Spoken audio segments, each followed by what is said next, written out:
I know कि मुझे life में क्या करना है, मुझे अपने गोल पॉइंट्स पता है और मुझे ये भी पता है कि मुझे कौन से स्टेप किस टाइम पे उठाना है, लेकिन ये लेजीनेस बीच में आ जाती है और मैं कभी कुछ नहीं कर पाती। ये लेजीनेस बीच में आ जाती है, जिसको हम लेजीनेस बोल रहे हैं, इसका मतलब ये नहीं है कि आप पूरा दिन सिर्फ बैठे रहते हैं, कुछ ना कुछ तो करते होंगे। हाँ जी। लेकिन अपने गोल से रिलेटेड कम करते हैं। हाँ जी। और जो चीजें वो ज्यादा करते हैं, जैसे टेलीविजन हो गया, मोबाइल हो गया, ये जैसे लाइक अगर मैं स्टडीज कर रही हूँ, मैं स्टडी कर रही हूँ कुछ, तो मैंने ओनली सोचा कि अगर अच्छा मैं 1 घंटे में अपने 2 चैप्टर्स कंप्लीट करूंगी, बट 15 मिनट्स में मैं इतनी ज़्यादा बोर हो जाती हूँ कि अब नहीं करना। मतलब ये है कि जो लेजीनेस का एक कॉज जो आपने यहाँ पे वर्ड यूज किया, दैट इज बोर हो जाती हूँ। Is boredom the cause of laziness? कि जब हम कुछ बोरिंग करते हैं तब हम लेजी होते हैं, या जब कुछ इंटरेस्टिंग करते हैं तब भी हम लेजी होते हैं? जैसे आज का सेशन यहाँ पे आना इंटरेस्टिंग लग रहा था या बोरिंग लग रहा था? आपके पेरेंट्स ने जबरदस्ती भेजा है आपको यहाँ पर, या उन्होंने रोकने की कोशिश करी थी फिर भी आप लड़ झगड़ के आ गए? हुआ होगा ऐसा भी किसी न किसी के साथ में, पिट पिटा के आए हैं, चाटे वाटे खा के आए हैं, व्हाटएवर। नींद कितनों को ढंग से नहीं आई, मतलब एक्साइटमेंट था, सुबह अपने आप अलार्म से पहले उठ गए। तो क्या हमको समझ आ रहा है, जिस काम में हमारा इंटरेस्ट होता है वहाँ पे हम कभी लेजी नहीं होते। और ये भी हो सकता है कि आपको कुछ इंटरेस्टिंग लगता है लेकिन मुझे बोरिंग लगता है, तो जैसे ही मेरे से वो काम करवाया जाएगा तो वहां पर मैं लेजी हो जाऊंगा। तो इसका जो कनेक्शन है बोर्डम से है। जैसे एक बीमारी होती है ना, उसके कुछ सिम्टम्स होते हैं, ये कॉज नहीं है बीमारी का। जैसे फॉर एग्जांपल आपका पेट खराब हो रहा है, तो वो सब सिम्टम्स हैं जो भी कुछ हो रहा है। बीमारी का जो कॉज है वो कुछ और है। अगर उस कॉज को हम समझ लेते हैं तो there is a strong possibility दोबारा से वो सिम्टम्स आने बंद हो जाएंगे। लेकिन अगर हम सिम्टम्स को ही ट्रीट करने की कोशिश करते हैं तो हर थोड़े दिन बाद वो आते रहेंगे जब तक कि कॉज वहां पर पड़ा हुआ है। तो आपको देखना है कि आप कॉज को ठीक कर रहे हैं लेजीनेस के, या सिम्टम्स पे काम कर रहे हैं। वो पता कैसे लगेगा? जैसे ही एक्सटर्नली कोई मोटिवेशन आता है, यानी मेरी वीडियो देखी या कोई एनर्जेटिक सा गाना सुना, कर हर मैदान फतेह और ये वो, आपने कहा अब तो फतेह करके ही रहूंगा, मतलब भैया यही तो गाना चाहिए था, मिल गया।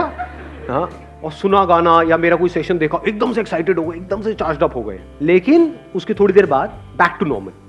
तो इसका मतलब क्या है? आप सिर्फ सिम्टम्स पे काम कर रहे हो, और अगर बार बार ये काम करते भी रहो तो इससे कुछ होने वाला नहीं। ये टेम्परेरी सॉल्यूशन है, देखोगे थोड़ी देर के लिए चार्ज अप हो जाओगे, फिर वापस से back to normal, back to normal, back to normal. दूसरा क्या है? परमानेंट। अगर आप इसके कॉज को अगर आपने पकड़ लिया है तो, कि एक्सटर्नली चाहे आपको कोई आकर के बोल रहा है कि मत करो मत करो, लेकिन आपके अंदर से आ रहा है कि नहीं, I am on the right path. ये बोले, वो बोले, वो बोले, कोई भी मुझे बोले, चाहे पॉजिटिव चाहे नेगेटिव, उससे फर्क क्या पड़ता है? मुझे करना है तो करना है। अब आपके ऊपर लेजीनेस हावी नहीं हो सकती। तो अगर ऐसा हो जाए तो काम हो गया। अब ऐसा कैसे होगा? वो सिर्फ तब हो सकता है जब अब किस तरह से हमारी ब्रेन काम करती है उसको ध्यान से समझ जाओ। हम क्या करते हैं, क्यों करते हैं, अगर वो हमको फंडामेंटल्स क्लियर हो जाए तो उन फंडामेंटल्स के बेस पे हम कोई भी इक्वेशन बना सकते हैं। Do you want me to go in the fundamentals, या फिर आपको स्टेप्स बताऊं? लेजीनेस से बाहर आना है, स्टेप 1 ये है, make a plan. Step 2 stick to it. Step 3 even if you don't stick to it, again stick to it. खत्म। आप कहोगे हाँ ये बढ़िया है, होना आना कुछ नहीं है। तो थोड़ा सा इसको डीपली समझने की कोशिश करते हैं। हमारी ब्रेन, आपकी ब्रेन नहीं, मेरी ब्रेन नहीं, हमारी ब्रेन इसी तरह से काम करती है, based upon pleasure, seeking pleasure and avoiding pain. क्या हम सुबह से रात तक जो भी कुछ करते हैं ऐसे ही नहीं करते हैं? जैसे भी आप एक्ट कर रहे हो, अपने आप से झांक करके देखो अपने माइंड के अंदर, क्या हम ऐसे ही नहीं एक्ट कर रहे हैं? Based upon reward and punishment. अब ध्यान से समझना प्रॉब्लम क्या है। यहां पे एक बहुत बड़ा कॉन्फ्लिक्ट है, बहुत बड़ा कॉन्ट्रडिक्शन है। जो भी आप करना चाहते हो उसके लिए जो करना पड़ेगा वहां पर पेन है। We don't want to go to school और कॉलेज और इवन एट वर्क। आप में से कितने वर्किंग है, इन द सेंस के जॉब कर रहे हैं? आप लोगों को काम पे जाने में मजा आता है, या जब महीने के एंड में जो मिलता है हाथ में उसमें ज्यादा मजा आता है? कि अगर बिना जाए मिल जाए तो अरे मजा आ गया। कि अभी अगर 6 days अ वीक है, वो 5 days हो जाए, 4 days हो, 3 days हो जाए, मजा ही आ जाएगा। मतलब समझ लो क्या हो रहा है। You want to avoid it, you want to avoid work and you want to get all the pleasures that comes through money. कि काम ना करना पड़े, मिल जाए फटाफट से जो मुझे चाहिए। तो अभी कॉन्फ्लिक्ट क्या है यहां पर? बहुत बड़ा कॉन्फ्लिक्ट है कि जो भी आप करने वाले हो उसका रिजल्ट आएगा बहुत बाद में, और ये भी श्योरिटी नहीं है कि रिजल्ट आएगा या नहीं आएगा। फॉर एग्जाम्पल किसी एंट्रेंस की आप तैयारी कर रहे हो, ये भी श्योरिटी नहीं है कि आप क्रैक कर पाओगे या नहीं कर पाओगे, और अगर ये श्योरिटी भी है तो कितने साल बाद जाके उसका रिजल्ट आएगा, 2 साल, 3 साल, 5 साल। लेकिन अभी रात में पॉपकॉर्न लिया और टीवी देख रहे हो, वहां पे प्लेजर कितनी देर में आया,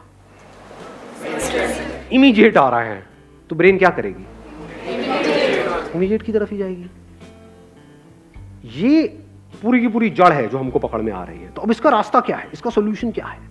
अब होता क्या है, एक मजेदार बात आपको बताऊं, हमारे पास गोल्स भी होते हैं, ड्रीम्स भी होते हैं, लेकिन तब भी हम पेटी प्लेजर्स में उलझ करके रह जाते हैं। करना कुछ चाहते हैं लेकिन करते कुछ और है, जिसका हमारे गोल से कोई कनेक्शन नहीं होता है। अपने गोल्स को पोस्टपोन, ऐसा क्यों होता है? क्योंकि गोल्स तो है हमारे पास, लेकिन वो गोल्स या वो ड्रीम्स, उसमें एक्चुअल में कुछ है ही नहीं। मतलब उनको आप सपने तो बोल सकते हो, ड्रीम्स बोल सकते हो, क्योंकि ड्रीम्स किसके पास नहीं होते, सबके पास होते हैं। ड्रीम क्या है कि मैं अपने हाथ से एक रॉकेट बनाऊंगी, उसको मैं ना मार्स पे लेकर के जाऊंगी। कैसे बनाऊंगी, ये मेरे पास में एक कॉपी है, बस इसी के पेट फाड़ फाड़ के मैं बनाऊंगी। नहीं जा रहा, नहीं जाता, मैं नहीं कर रही, गंदा गेम है, मैं नहीं खेलती। संदीप सर क्या बोलते रहते हो आप अपने सेशन में, एवरीथिंग इज पॉसिबल, एवरीथिंग। वो नहीं हुआ, मैंने किया, नहीं हुआ। तो कहने का मतलब है, हंस लो हंस लो, हाँ। फर्क समझ पा रहे हो मैं क्या कह रहा हूं? एक है ड्रीम, एक है विजन। विजन मतलब क्या, कि मेरे को ये करना है, इससे पहले मुझे क्या करना पड़ेगा, मेरे को ये करना पड़ेगा, फिर ये करना पड़ेगा, फिर ये कोर्स, ये कोर्स। विजन को आप जितना क्लियरली देख सकते हो रियलिटी बनते हुए, और वो vision as good as real है आपके माइंड में, दुनिया के लिए नहीं है, हो सकता है आपके घर वालों के लिए भी नहीं है, but you know it for sure that I have a plan, a full proof plan. मैं कर जाऊंगा, मैं कर जाऊंगी, ये मेरी विजन है, इसको मुझे अचीव करना है इतने साल के, आई विल डू इट। तो वहां से ब्रेन में कुछ केमिकल्स रिलीज होने शुरू हो जाते हैं। जैसे कुछ खाते हैं जो हमको पसंद है तो कुछ केमिकल्स रिलीज होते हैं, डोपामिन रिलीज होता है। तो अभी प्रॉब्लम क्या है कि जो भी आपके ड्रीम्स हैं या गोल्स हैं, उसके बारे में अगर आप सोचते भी हो, बोलने के लिए बोलते हो कि हाँ मेरा ये ड्रीम है, गोल है, लेकिन उसकी वजह से कुछ भी अंदर रिलीज नहीं होता है। क्योंकि अगर होता तो आप रोक ही नहीं सकते थे अपने आप को, तब तो डिस्ट्रैक्शन का टॉपिक ही क्लोज हो गया। क्योंकि जहां ज्यादा रिलीज होगा वहीं पर आप जाओगे। ब्रेन को जहां पर ज्यादा सेंसेशंस होंगी, जहां पर ज्यादा मजा आ रहा होगा, अपने आप ही आप वो काम करने लग जाओगे। ऐसा ही नहीं हो रहा है सुबह से रात तक? जैसे कुछ वेबसाइट्स होंगी जहां पे आपको ज्यादा मजा आता है तो उन पे नहीं जाते, या उन पे जाते हो जहां पे कम। अब आया कुछ समझ में? इन बातों को समझना बहुत जरूरी है, because we are talking about a permanent solution. यही टाइम है आप लोगों के पास में, अगर सिंसियरली इन चीज़ों को समझ लिया तो कुछ कमाल का हो सकता है। प्रॉब्लम क्या है, बेसिक जो ह्यूमन साइकी है, वो प्रॉब्लम ये है कि हमें कुछ करना ना पड़े, बस बैठे बैठे हमारे सारे काम हो जाए।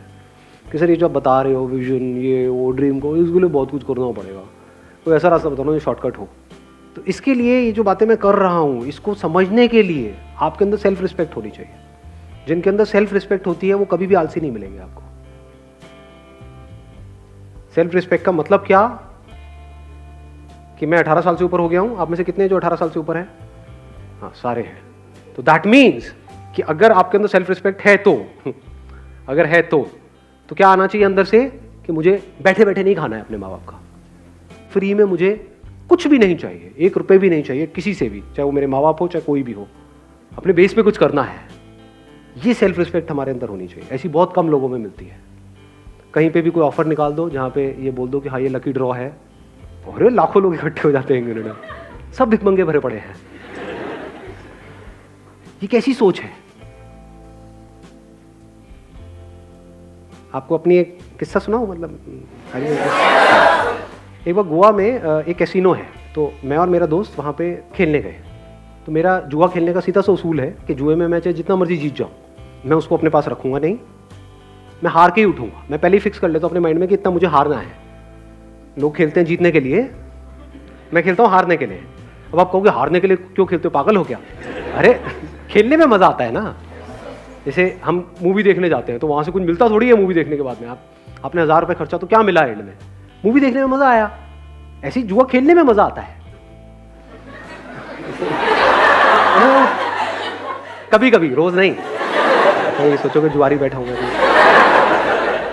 तो रूले गेम होती है, वो पता है आप लोगों को? उसमें नंबर्स होते हैं बहुत सारे, उसमें नंबर्स पे पैसा लगाना होता है। तो खेल रहे, पहले दिन खेले, वहाँ से मैंने शुरू किया था 2,000 रुपये से, जीते जीते 20-25 हज़ार रुपये हो गए। अगले दिन फिर खेले और वो दोस्त मेरा दूसरा जो साथ में था वो हारे जा रहा, रोए जा रहा, उस दिन पूरा दिन ही खराब, मतलब मैं क्या यार, मैं 15,000 रुपये डाउन हो गया, ये हो गया, मतलब ये हालत चल रही है उसकी। मैं यहाँ पे जीत के भी खुश नहीं, मेरे को खेलने में मज़ा आ रहा, अच्छा अब ऐसा होगा चलिए यहाँ लगाता हुआ करते करते 75-80 हज़ार रुपये मैं जीत चुका था 2,000 रुपये से। तो वहाँ पे जितने प्रोफेशनल जुआरी बैठे होते हैं कैसीनोज में, आप अगर कभी गए हो तो आपको पता होगा, जिनका रोज़ का होता है, मतलब उनकी शक्ल से पता लग रहा था घर बार सब बिक चुका है। मेरे को आ करके नहीं इशारा, भाई उड़ जाओ उड़ जाओ उड़ जाओ उड़ जाओ, मैं उड़ जाओ उड़ जाओ उड़ जाओ, मैंने भी ये गलती करती है, मैं क्या मतलब क्या उड़ जा, मतलब मैं जीत के चला जाऊँ। ये जुआरी कैसे बनते हैं? जीत करके बनते हैं, हार करके बनते हैं। कोई भिखारी कैसे बनता है? जब उसको भीख मिलती है तब बनता है भिखारी, या भीख नहीं मिलती है तब बनता है? जिसको नहीं मिलेगी, उसने कोशिश करी भीख मांगने की, उसको मिली ही नहीं, वो कहेगा नहीं भिखारी बनती मिलने है ही नहीं। जिसको मिल गई वो भिखारी है, जो जीत गया वो जुआरी है। तो ये बेसिक से फंडे हैं लाइफ के। तो मेरा फंडा क्या है कि चाहे जितना मर्जी हो जाए, तो 75-80 हज़ार रुपये कैसीनो के भी बंदे वो सब एक्साइटेड हुए पड़े कि अगर मैंने ये लगा दिया एक नंबर पे तो उसका 35 गुना या 36 गुना हो जाता है। तो उनकी भी एक लिमिट होती है कैसीनो की। तो सबकी हवा टाइट थी, क्योंकि मैं पागलों की तरह खेल रहा था, क्योंकि मेरे को जीतना ही नहीं था, मैं तो हारने के लिए खेल रहा था ना। समझ लो, और लोग जीतने के लिए खेलते हैं, हारने से उनकी फटती है, मेरा ऐसा कुछ था ही नहीं। वहाँ पे मैंने क्या किया, वो पूरा का पूरा पैसा यानी 70-80 हज़ार रुपये एक नंबर पे लगाया और उठ गया वहाँ से। उस नंबर की आने की प्रोबेबिलिटी क्या थी? 1:35।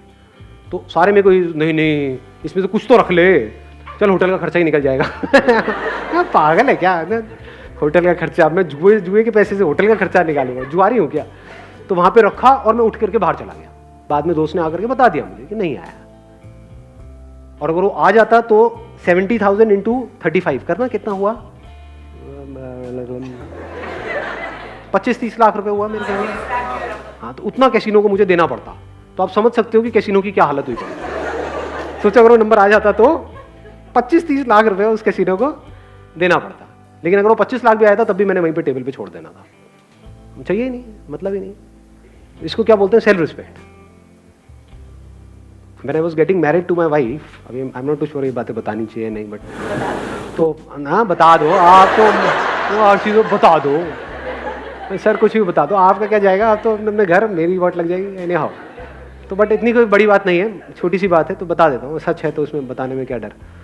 When I was getting married to my wife, तो उस टाइम पे मेरे पास में एक सेकेंड हैंड मारुति स्टीम थी। तो मेरे को उड़ती उड़ती खबर आई कि वो मेरे को होंडा सिटी देने का कुछ प्लान कर रहे हैं। अगले दिन मैं अपने ऑफिस में गया, जितनी भी मेरी सेविंग्स थी वो सारी निकाली मैंने यहाँ से वहाँ से करके, और फाइनेंस करा ली एक होंडा सिटी। अगले दिन ही ले आया। मतलब मैं कहा आप दो किसको दोगे? लाइफ का फंडा सिंपल, किसी से भी 1 रुपये भी लेना नहीं है। मर जाऊंगा लेकिन अपनी सेल्फ रिस्पेक्ट पे कॉम्प्रोमाइज़ नहीं करूँगा। अब ऐसे बंदे जो डाउरी आज कहने के लिए इलीगल है इंडिया में, लेकिन आज भी बहुत लोग हैं जो खुल्लम खुल्ला ये सारे काम कर रहे हैं। अब उन बेशर्मों को मतलब क्या ये सेशन उनके लिए है? सोचो। अब वो बंदा आकर के पूछेगा सर मेरा आलस कैसे खत्म हो? अबे तू पहले दहेज लेने के बारे में तो बंद कर सोचना। हाँ, बैठे बैठे फ्री का खाने के चक्कर में है, तूने किया क्या उसके लिए जो भी तुझे मिला? तो पहले आपको अपने आप से पूछना है, मैं क्या कर रहा हूँ यहाँ पे? स्क्रीनिंग कर रहा हूँ। अगर आपके अंदर सेल्फ रिस्पेक्ट है ही नहीं, यानी आपको फ्री में कहीं से कुछ मिल जाता है तो आप बड़े खुश हो जाते हो, जुए के पैसे से आप बड़े खुश हो जाते हो, दहेज के बारे में सोचते रहते हो सुबह से रात तक कि हाँ मेरे को कितना मिलेगा, मेरी मार्केट वैल्यू क्या है। अगर इस तरह की आपकी सोच है तो ये सेशन आपके लिए नहीं है। सो ये सेशन किन लोगों के लिए है? जिनके अंदर सेल्फ रिस्पेक्ट है। जब सेल्फ रिस्पेक्ट होती है तो फिर हम रास्ते ढूंढते हैं कि लूंगा तो नहीं किसी से भी 1 रुपये भी, तो अब कैसे, मतलब खुद को ही लायक बनाना पड़ेगा। तो वहां से लेजीनेस जड़ से खत्म होती है, क्योंकि मैंने आपको बताया ना, माइंड 2 तरह से काम करता है। एक है प्लेजर, सीकिंग प्लेजर, एक है अवॉइडिंग पेन। यानी कि अगर आप पूरे दिन ये सोचते रहो कि मुझे अपने किस पेन को अवॉइड करना है, और वो पेन जिसको आप अवॉइड करना चाहते हो वो पेन उससे बड़ा होना चाहिए जो पेन आपको हो रहा है वो काम करने में जो आपको करना पसंद नहीं है। आया ऊपर से गया। हाँ, पढ़ने में पेन होता है, लेकिन अगर नहीं पढ़े तो इस थॉट से अगर आपको पेन होने लग जाए कि अगर मैं नहीं पढ़ा तो मेरे जो माँ बाप हैं उनकी हालत बद से बदतर होने वाली है, ये सोच करके अगर आपको उससे ज्यादा पेन होता है जितना आपको पढ़ने में होता है तो अपने आप ही पढ़ने लग जाओगे। और दूसरी तरफ से मैंने क्या बोला है कि प्लेजर, यानी ऐसी सेंसेशन अंदर से रिलीज हो वो सोच करके विजन के बारे में जो उससे बड़ी हो, जो छोटी मोटी चीज़ों में, तो कामयाब हो जाओगे।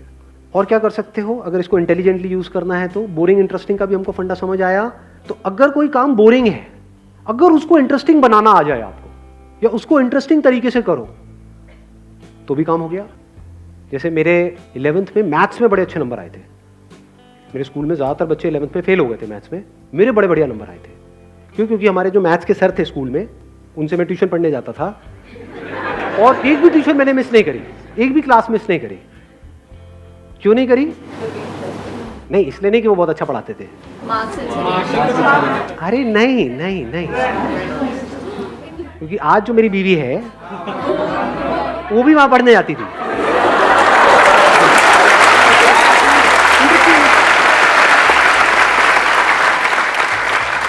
मतलब वो एक प्रॉब्लम देते थे तो सबसे पहले मुझे ही सॉल्व करनी थी वो प्रॉब्लम, क्योंकि तभी तो स्टाइल मारता ना, तभी तो मैं उसको पढ़ाने के लायक बनता पीछे से।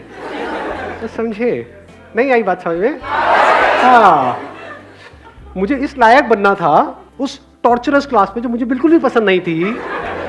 ना मुझे वो सर पसंद थे, ना उनके पढ़ाने का तरीका पसंद था, कुछ भी पसंद नहीं था, कुछ और पसंद था। तो बोरिंग से बोरिंग भी क्लास इंटरेस्टिंग हो, एक भी क्लास मैंने मिस नहीं करी। बेटा मैं सर को कहता सर एक्स्ट्रा क्लासेस जितनी मर्जी, सर क्यों नहीं, सर व्हाई नॉट। दिमाग लगाओ ना कि बोरिंग से बोरिंग काम को भी मैं इंटरेस्टिंग से इंटरेस्टिंग कैसे बनाऊं। ऐसा कौन सा ट्यूशन सेंटर है इस सब्जेक्ट के लिए यहाँ, इसके लिए यहाँ, इसके लिए यहाँ, 5 ही तो सब्जेक्ट हैं, तो 5 अलग अलग चूज करो, अपना काम खत्म, हो गई पढ़ाई। अब कहाँ का मोटिवेशन चाहिए जी आपको? अब आपकी माँ बाप आपको रोक पाएंगे वहां पे जाने से? अब ये नहीं कि सारी यही हरकतें करने लग जाए, सारे मजनू हो जाए, पढ़ाई लिखाई होनी नहीं।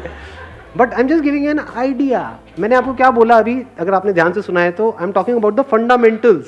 अब इन फंडामेंटल्स को आपको कैसे यूज करना है वो आपके ऊपर है। ज्यादातर हमारा दिमाग क्या चलता है, आइदर और में चलता है। जैसे मैं बात करता हूँ अपने किसी सेशन में कि भाई मोबाइल की ये प्रॉब्लम्स है, तो लोग सामने से क्या बोलते हैं, सर क्या मोबाइल छोड़ दें? अरे अबे खच्चर, अबे घोचू, मैंने कब कहा कि मोबाइल छोड़ दे? और मोबाइल क्यों छोड़ना है? बट उसकी अगर आपको प्रॉब्लम समझ आएगी तो चांसेस है कि उसकी वजह से जो प्रॉब्लम हो रही है वो कम हो जाए आपकी लाइफ में थोड़ी सी। वो आपको देखना है कि आपको कम करना है, छोड़ना है, या जैसे चल रहे हो वैसे ही चलना है। That is your call. यानी जिस मंजिल तक आपको पहुंचना है, अगर वो मंजिल बिल्कुल क्लियर है माइंड में, and if you are really passionate about reaching there, वो मंजिल आपको साफ नजर आ रही है, तो रास्ता चाहे जितना मर्जी मुश्किल हो वो भी अच्छा हो जाता है।